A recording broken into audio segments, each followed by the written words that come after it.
then I can buy it. And you can see Moses Kuria there on a stove, and also other dailies as well. This is the IBC. We shall be discussing that much later. But Bilokero, from that particular point of view, does it make any economic sense, first of all, that this will be happening? You know what happens traditionally, and which is what today vindicated. Some of us have been talking about it by the Minister for Agriculture. What used to happen is that it is the Ministry for Agriculture that carries out an assessment on the expected harvest for the season. And when they anticipate a deficit, then they would advise Cabinet. And the Cabinet would then start a process of importing. This time, the Ministry of Agriculture has said we are not aware of this plan to import. We have not even carried out the assessment on what the harvest should be. So they're not aware. 2, we have been told by Parliament, Cabinet has not approved it. And 3, the farmers and all the leaders from the farming areas are saying we're having a bumper harvest. So where's the shortage? Mm-hmm. But more importantly, I think for me, which is the main issue, is about the GMO, really, more than even the import. Mm-hmm. But the GMO is, what is the issue? Is it that there's a shortage of the organic maize that we cannot export? For example, we have always exported from this Comesa or, countries, regional countries around here, from Mozambique all the way to Uganda, and even sometimes all these countries around here. Is it that there's a shortage of that organic maize and that we have to now go for this thing? What exactly is the issue? It's not clear why we've suddenly decided that, no, we want that particular maize from that country. So economically, it doesn't make sense because you do not start shutting down or destroying your farms when they have just done a bump harvest and they're saying the cereal board is shut down, they have no money to buy. The strategic grain reserves have been shut down more than 5 years ago. The last time they bought any maize was before 2017 election. It's moribund entity. So who is going to buy? If you are a farmer of maize today in Kenya, say like Italy, those countries, who are your customers? Millers, number one. The miller is only going to buy on weekly, monthly basis based on his demand. He's not going to keep a strategic reserve for his plant because of the financial cost. So normally one would have expected the second customer is the government. The government would buy, and that's why the cereals board is there. That's why strategic grain reserve is there, and the government is not buying. So instead of buying, government now says we want to import. Mm-hmm. So I think this whole thing is complaint. You can see the chaos even in Parliament. Some of the leaders of these parties that support the government saying we are not supporting it, and others are saying no, we are not going to. We are going to punish the guy. So there's a lot of confusion even in the ruling party relating to this. Clearly, there doesn't seem to be a decision that has been made by Cabinet. But more importantly, the Agriculture Ministry, which is supposed to really, announce what the situation is, does not seem to have been consulted. So it appears to be. So should this be under the remit of the Trade Ministry or the Agriculture Ministry? It's supposed to be Agriculture Ministry. Agriculture Ministry. Yes. So how come they are supposed to advise Cabinet? There will be a deficit. We expect 40 million bags annually. Should there be a shortfall, and we've gone to 30 million bags, they advise the government we need 10 million bags, and then the Cabinet now makes a appropriate decision in terms of the funding and in terms of how the 10 will be spread out.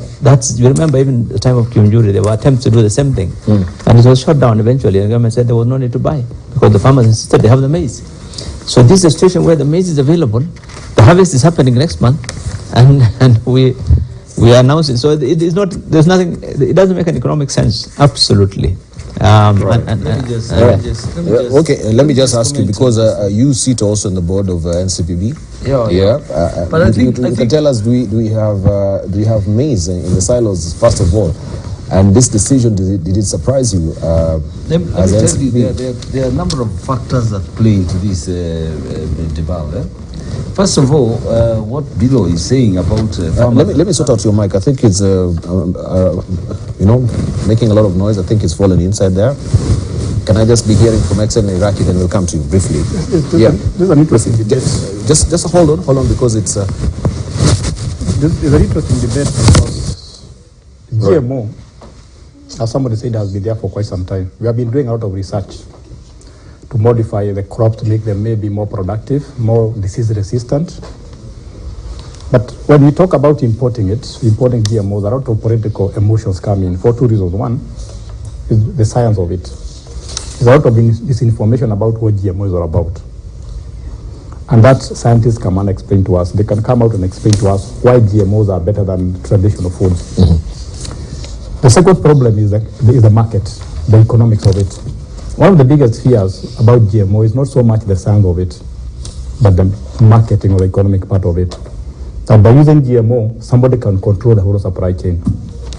Now, when I was a young boy, we would get maize from the farm and use the same maize to plant the next season. But with GMOs, you may not use the same crops to plant for the next season. So you may have to go to the market and buy new seeds to plant the next season. So clearly our farmers are going to be now controlled by somebody else and not the natural cycles. And that's a big fear. So if you look at the economic part of it, there's a good reason to be concerned. But coming to importing maize, I'm perplexed because everybody in Kenya is saying we're harvesting maize. Why importing more? And the rules of supply and demand are going to come in. That if we have a lot of maize in the market, it's logically follows that somebody should be buying it, so that at the end of the day, the price of maize flour goes down. But now we're even importing more, which means that the price of maize in these farms that are just about to be harvested will even go deeper. So the farmers will be in even deeper problems. But I cannot understand why you are importing maize when there's maize.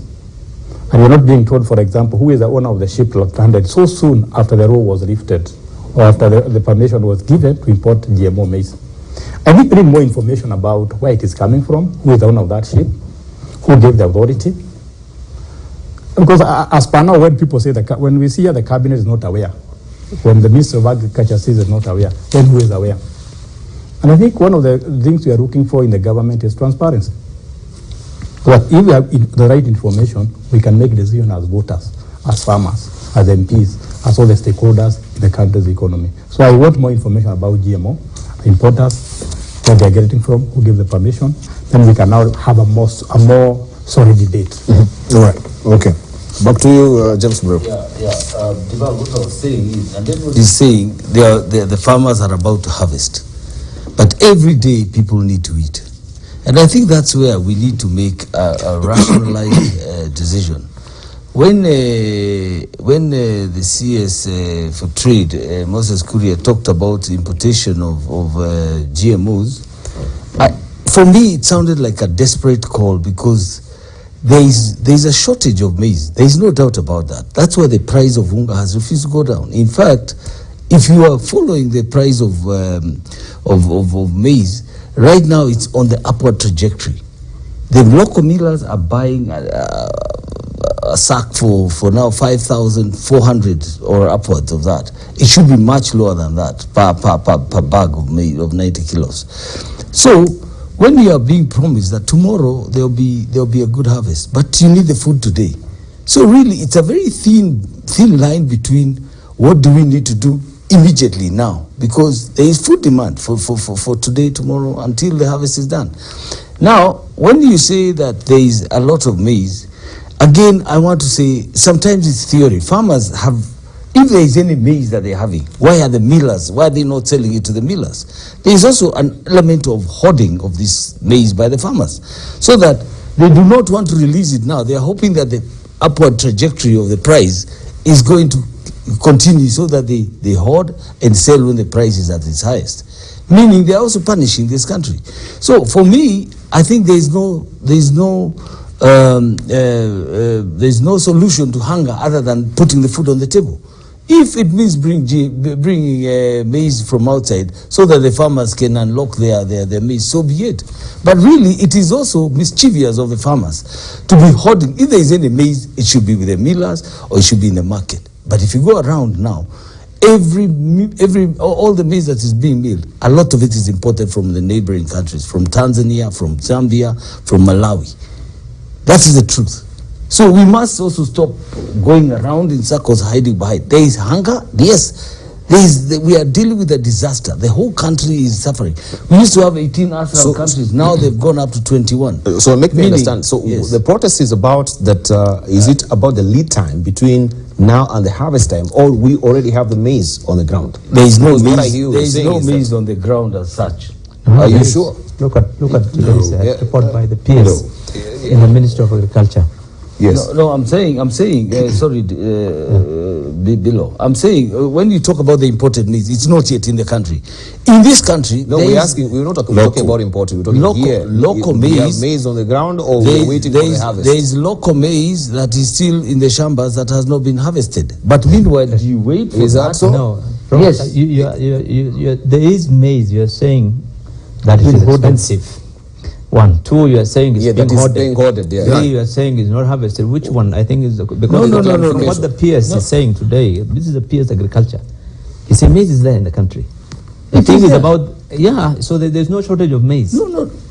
There's shortage of maize if it's not yet turned into food. That is all I'm saying. Yes, there is maize in the I'm getting a bit shamba that is worried not because yet harvested. no, you from the board and the PSAs, there's maize. It seems there should be complementarity between. I you, am the saying there is ministry, maize. There is maize. the I'm not saying there's no maize. There is maize, but is it food yet? It's in the shambas. It has not been harvested. It has not been. You know, the process of, for example, making unga, which is the staple food for all of us, is that maize has to be matured. It has to mature and dry and get milled. Now, if that has not happened, today you need a meal on the table. You know, Dibal, if you today, the ministry responsible for this thing is agriculture. They're saying there's a lot of maize. The farmers are saying they're stuck with maize, nobody's buying. The issue, of course, is price.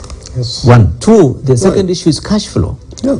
We know, I mean, with respect to Marui, that cereal board is not buying maize. The government is not buying maize because they don't have money. That's the bottom line. Everyone knows about it. Now, millers are businessmen. They'll buy the maize which is cheapest. So if you've got maize in Eldoret, which is 5,000, and they get another one from across the Tanzania here, which has come in at 4,000, they'll go for the cheapest. But the issue is, for us, the issue is there maize in the country? Yes. Are the farmers complaining? Yes. Are they suffering? Yes, they're suffering. And then to make the matter worse, if we import now another 10 million from outside, even the one they are due to harvest next year will all go to waste. Yeah, but the truth is, then as a farmer, and this I'm saying full glare of the media houses, if you're a farmer and you find you're priced out, get your price right. I think we're in a difficult, position. Is that the issue of pricing? Is this the issue of hoarding? What is the main problem? The speculations, it's a combination. Can we just take a short break right now? When we circle back, of course, we shall look at this deeply. We have Na Kenya leader Martha Karua, who she says on Twitter that the maize importation is a get-rich-quick medium for it can't be anything reserved else. few and not a means to address the food crisis. Maize, source of daily meals for a majority of Kenyans. Two-wheeler dealers get a get-rich-quick medium imported often needlessly at the expense of the local farmers. This is what she tweeted. Ships docking with consignment of maize before rules of importations are known and when local farmers are harvesting, she added. She said the importation of maize was ill-timed and will have far-reaching consequences on farmers. You need to grab a copy of the Standard today for that story. We take a short break. When we circle back, we look at it. While we're splitting hairs on it, is there any truth that we do not have maize in the country as it is, or we're waiting harvest, so the lead time has to be covered by the importation? We'll take a short break. We circle back with more.